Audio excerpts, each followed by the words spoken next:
Hey guys, my name is Taylor. I am a travel vlogger, and for today's video, I am in Amsterdam, the Netherlands, and I'm so excited to bring you guys with me.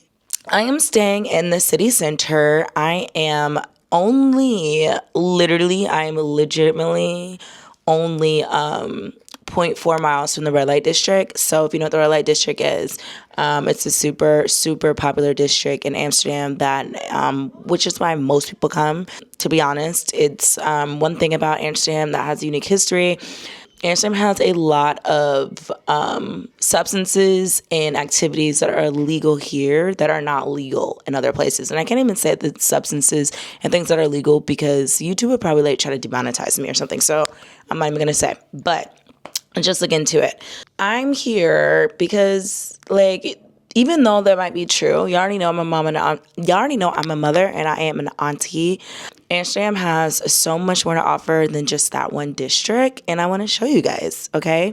There's a huge festival going on right now because I just happened to book on Amsterdam's 750th birthday. 750th birthday.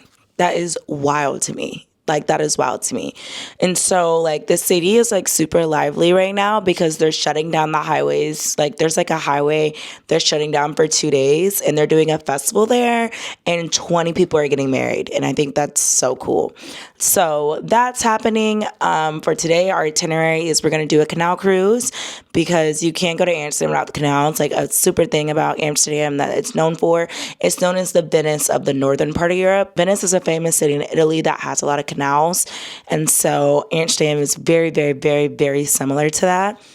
Very big city with a lot of canals, and so it's the northern Venice. That's another thing it's famous for. So we're gonna go do that because you can't come to Amsterdam and not do a canal cruise. I don't care what you're here for, you have to do that. And then we're going to walk around the city. I'm going to show you guys some places to eat and things to do like that.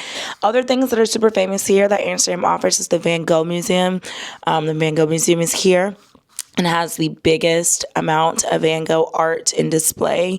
There's also another art museum. I think it's called Momo or Mocha. I think I'm saying Momo because I'm getting confused of Manhattan's the Modern Museum of Art. Manhattan Modern Museum of Art. I think that's what it is. Regardless, it's besides the point. I think it's so there's a Mocha Museum. There is the Anne Frank House. There's so many museums that have a lot of history and education here that you can participate in if you choose. So I've been in here. I slept so good. My bed is so soft. If you guys are interested, I'm staying at Adam's Canal's house. I really like this place. One thing, though, to keep in mind is that this place does not have elevators, but it does have air conditioning. Two things in Europe that are not guaranteed: air conditioning and elevators. So it does have air conditioning, but it does not have an elevator.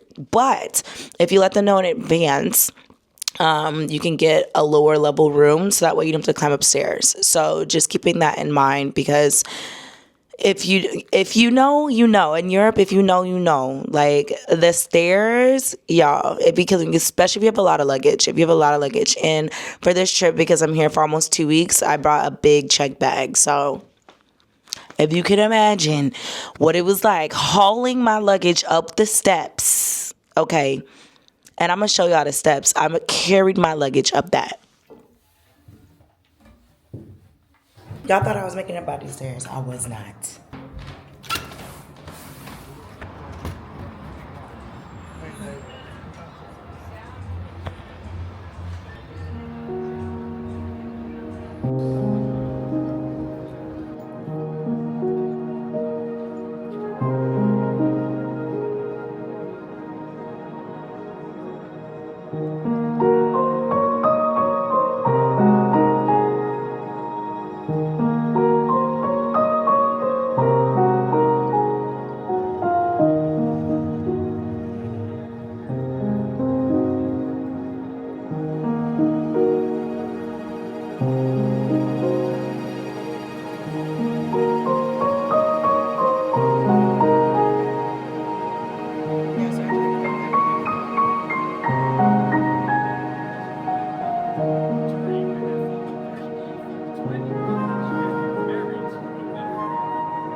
I didn't really check in anymore for this trip. And the reason for that is because of what happened on this trip that really like shaped like the rest of my experience and really what kind of like led to like a lot of realizations in my life. When I really decided that I really needed to break, a lot of it happened because of this situation. Whoa. I'm not expecting to get emotional here. I didn't think this was going to be that hard, but it was a very tough situation.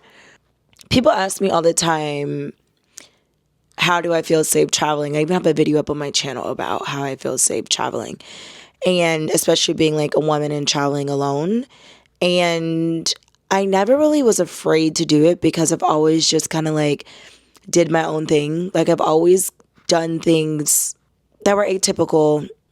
Getting on a plane and going somewhere just never really seemed like something that was that hard. And it honestly might have been because I was in a relationship with someone that was on that side of the world. And a lot of the places that I had been, he had already been. So it wasn't really that scary. I do get kind of nervous whenever I go to like Asia, just because like that's like completely foreign. Like that's like east side of the world. So I always I get butterflies and like very jittery whenever I'm gearing up for a trip to Asia. But if I'm going to Europe, I never really am nervous because most of the places that I go, my partner at the time had been. So it just wasn't like that abnormal. And like I knew that he could pull up if needed.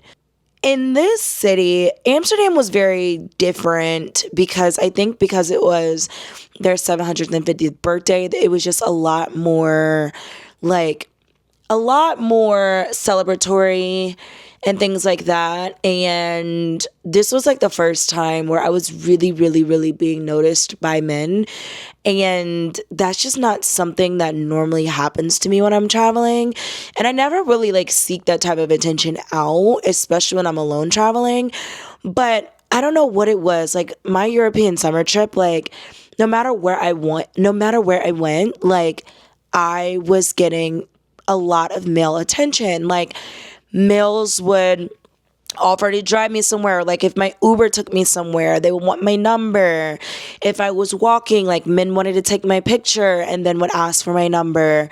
Like in like a lot of places, like a lot of like there's a lot of alleys and things like that in Europe. And so like in a lot of alleys, men would come up to me and like ask for my number, ask for my communications, and like try to talk to me in like an alley. And it's like it was very different because I've never really had that type of experience on any of my solo travels, like ever. And I don't know if it was because it was a summer and it made it a little different, but that was my experience, just summer overall. But in Amsterdam, it was like tenfold. Like even like on my first day there, someone followed me home. And fortunately, my coworker, her flight got delayed. And so she ended up having to catch a layover in Amsterdam. But I would have been alone and someone would have followed me home. Like, and she literally had to tell him, like, go away. Go get away from her. It was just weird. After I went on the boat cruise, I always like to go souvenir shopping, as you guys see. Like, I always get a postcard. Like, if you watch any of my videos, you're always going to see, like, a segment of me at some point looking for a postcard. Because I get them for my little sister. She loves postcards, so I always, like, try to get her one. And so I went into a store, broad daylight, and was looking for a postcard. And I was the only person in the store. And I was just minding business souvenir shopping, like any person would do. And this is what I always say, like with women, like if you're traveling abroad and you have an accent that isn't the normal or native accent, talk low. Because yes, your accent could be two things. It could be a good thing or it could be a bad thing.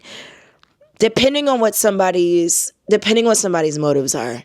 And I even train my son this, like, keep your voice low, always be aware of your surroundings. And so I was in the store souvenir shopping, minding my own business. It was just me and the shopkeeper. And the shopkeeper comes up to me and asks me, like, hey, like, what are you looking for? And I'm just like, oh, I'm just looking for stuff for my sister. And then he immediately stops and he's like, oh, you're American? And I'm like, yeah, I'm American. He's like, oh, you're like American?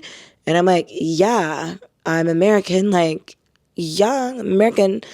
And then like, he's like, oh, I love Americans. And I'm like, oh, okay. Like, that's great. Like, that's awesome. Like, thanks, I guess. Like, I don't really know how to respond to that, but I'm like, thanks, I guess. Like, that's cool.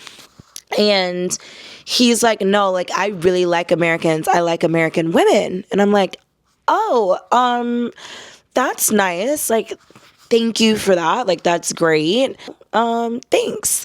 And so I'm trying to like continue shopping and I'm thinking that I'm not at risk because it's just me and I'm in a shop, so it's like of all places, I'm not thinking that something's going to happen to me in a shop, but I'm in the store and I'm like looking and then he comes up to me and he starts touching me very inappropriately, like extremely inappropriately, like, and I'm like, at that point, I'm just like frozen.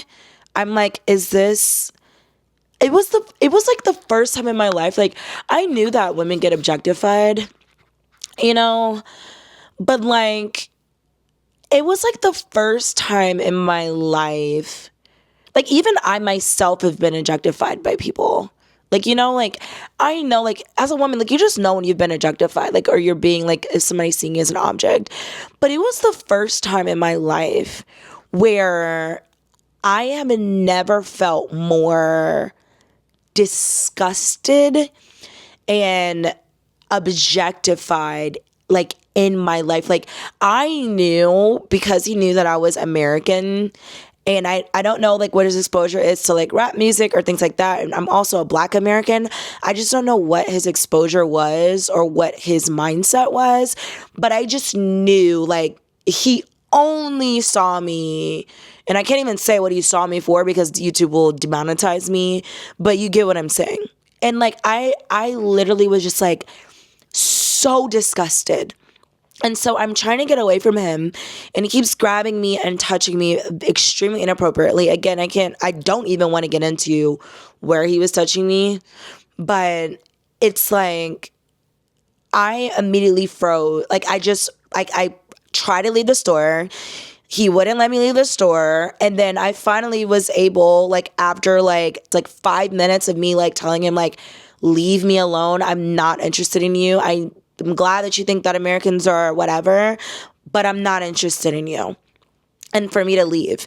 And like I left the store, and I immediately like broke down, like sobbing. I called my dad.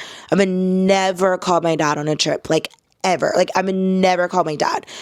Called my dad. Obviously, it's like the worst thing a dad ever wants to hear. But I called my dad and like told him, and it was like the first time like that made me realize like how like trusting I am of like just like decency of human beings that could have legitimately put me at risk. Because my dad was like, what's the 911 number? Because, I mean, for us in America, 911 is emergency services. That's who you call to get police to come. I didn't know the 911 number in Amsterdam. I didn't know where the embassy was in Amsterdam. I didn't know like any person like that like helps foreign relations, anything like that in Amsterdam. I didn't know like the closest like police station, medical services, things like that. I just didn't know. And like it really, really shifted like how I approach solo traveling. Fortunately, gratefully, it was daylight, right? Because this literally happened like 2 p.m.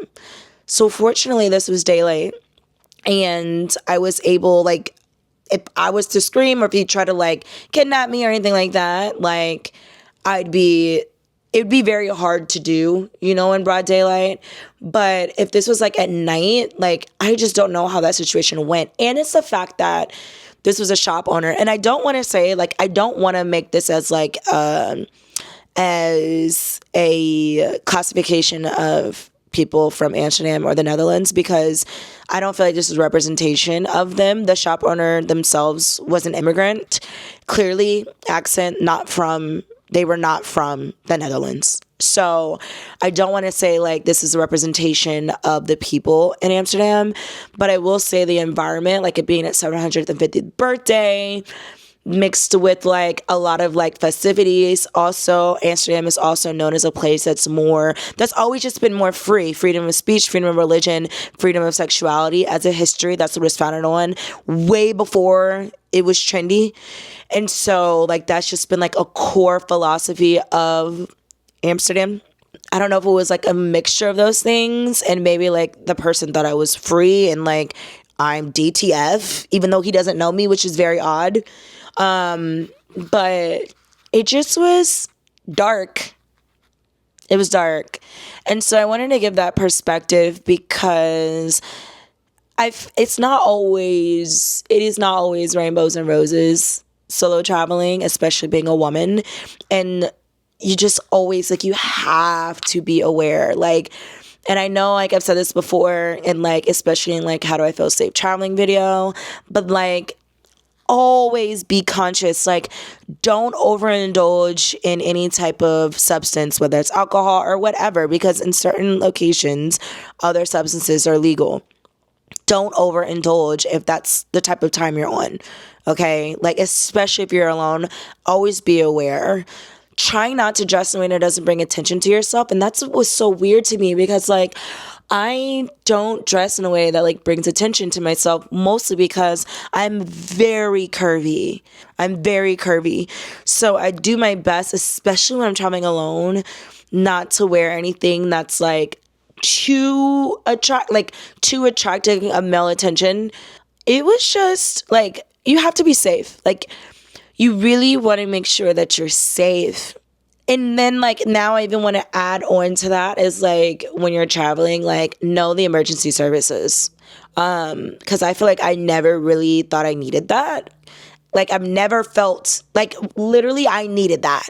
At that time, I could have called the police, have them arrest him, and immediately press charges and probably like honestly like find safety or like know how to get escorted. Like there's so many things that I could have done that could protect me. And I feel like as a woman, not just knowing how safe it is as a woman in a country, but also knowing like the procedures and policies in place to protect you in the event that you need it. You know, like that's a new thing that I do now that I didn't do before. Like, I've been in all these countries and I never knew what the 911 number was. Like, that's crazy. Like, now that I think about it and that experience, I'm like, that's bat shit crazy. So, yeah. And then after this, like, it just put a lot of things in perspective for me about like my life in general. And that experience like really just showed me like, it really just opened my eyes on like how men view me, and it immediately like just made me just like decenter men like almost overnight because I was just like, I don't know, like I didn't center men, but I'm very kind, and I'm very like my therapist have always worked through it, but I have an issue with people pleasing, and so I always am like always trying to make sure like let me do the best I can so that way you're happy, and like it really like decentered that thinking, and like it really shaped like the way that I navigate through like my life post that. And in my life update video, I didn't talk about this because it's just not something that I was ready to talk about at the time. But the big catalyst for that was this experience and being sexually assaulted in fucking Amsterdam. Be safe. Like, again, I was groped, but it could have been, like, for people who watch me, it could have been way worse if I was at night walking around and not doing the things that I normally do to keep myself safe. And I think about that and how darker that experience could have been, not to say the experience wasn't dark, because it very much was dark, and it altered me in a lot of ways. Like, I really changed from that experience. But it just be safe, ladies. Like, I don't know.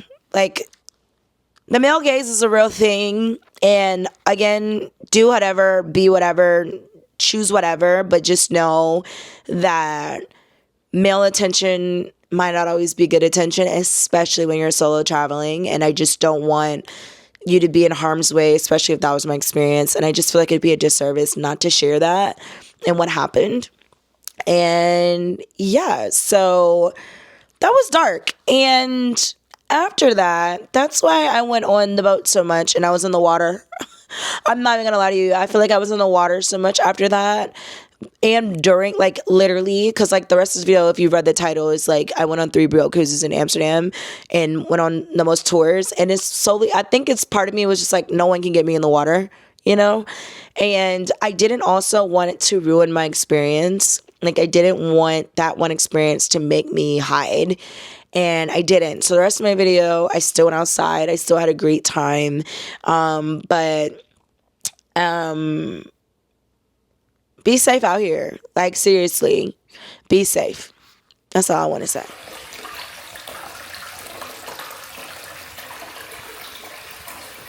Guys, so I told you guys I was not about to let that experience stop me from enjoying my time in Amsterdam, which overall is just a very beautiful city. Amsterdam reminds me so much of New York, a lot of it because of the architecture. New York, especially in Brooklyn's architecture, is very similar to Amsterdam because, especially like the stoops, the way that the brownstones are built, a lot of that has influence from the Netherlands. So despite what I experienced, I still felt at home. And to cheer myself up the best, we got to get some food. So I went to this place called Food Holland, which is just a big food hall. And I'm going to this place called The Butcher, which oddly, the best fish and chips in the world are not in England. They're here. And this was my meal, and I tore it up. Next, after eating, I made my way to a boat cruise. And this cruise, I didn't plan ahead of time. I think after I experienced what I did, I just felt the safest on the water. Me, I'm such a water baby. The water literally just makes me feel so much better.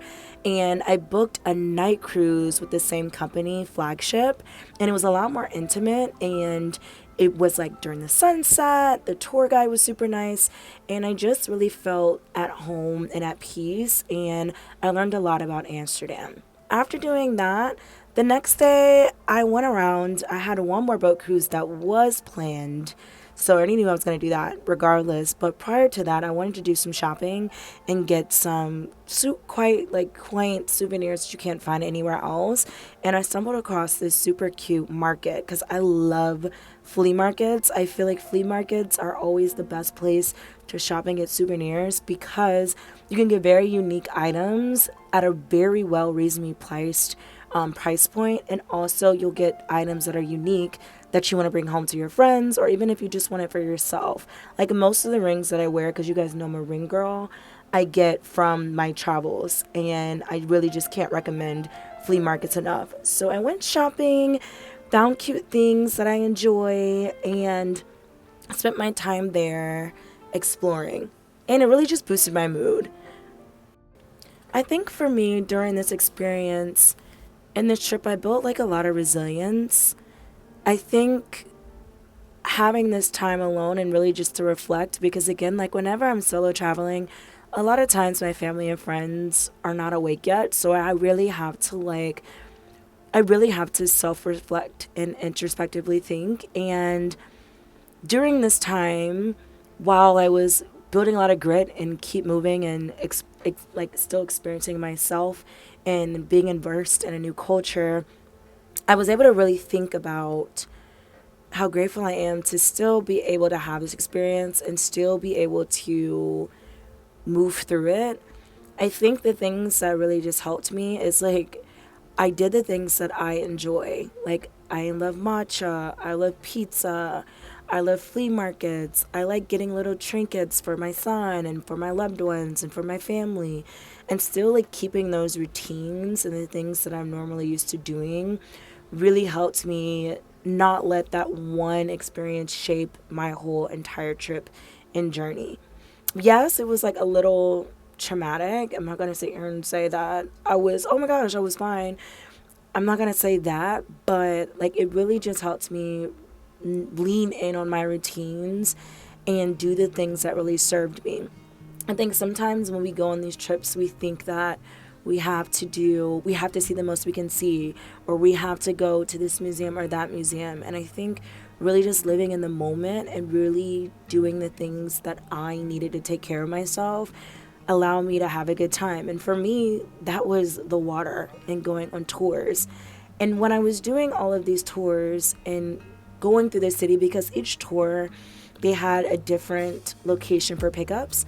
All pickups were different, and so I was having to go and meander to different sides of the city while finding my boat docking stations to get on the boats.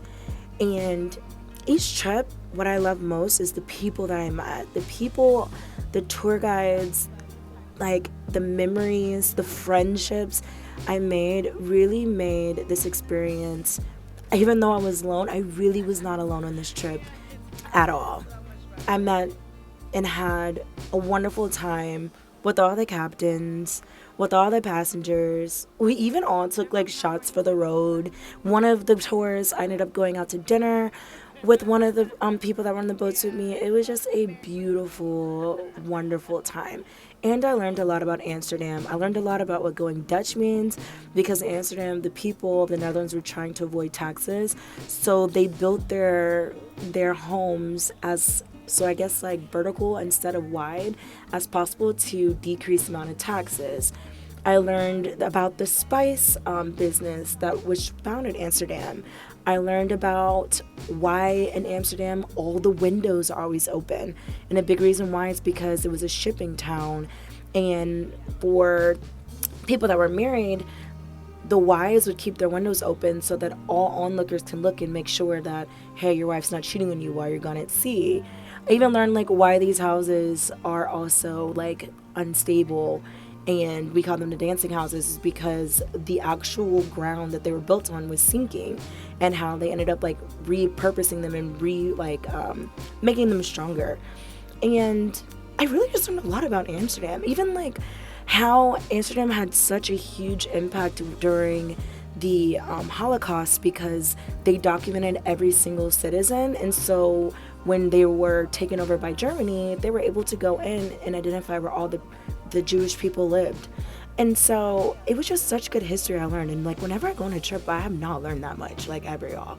And I wrapped this trip up with going to this spa, because that is my absolute favorite place in the world to go to, like ever. No better place.